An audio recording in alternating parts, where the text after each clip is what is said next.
Баршаға ассалаумағалейкум достар. Сіздермен бокс жаңалықтары видеоны бастамас тұрып арнаға тіркеліп, видеоға лайк басуды ұмытпаңыздар. Ең соңғы жаңалықтар тек қана бізде болады. Сол үшін лайк басып, подписация болуды ұмытпаңыздар. Садриддин Ахмедов эспадеспен тең болудың түсіндіріп Қазақстанға жүгінді. Қазақстандық боксшы Садриддин Ахмедов эспадеспен жекпе-жек туралы айтып, жанкүйерлерден кешірім сұрады. Садриддин Ахмедов эспадеспен тең болудың түсіндіріп Қазақстанға жүгінді. Қазақстандық боксшы Садриддин Ахмедов мексикалық эспадеспен жекпе-жекті тең орындап, алғашқы рет жеңіске жете алмады.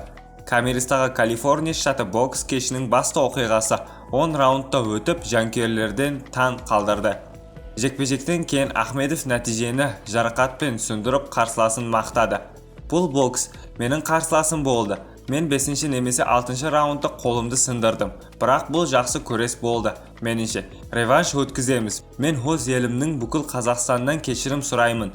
Бұл жай ғана бокс. Біз қайта оралып, келесі жекпе-жекті жеңіске жетеміз, дейді Ахмедов жекпе-жектен кейін берген сұхбатында.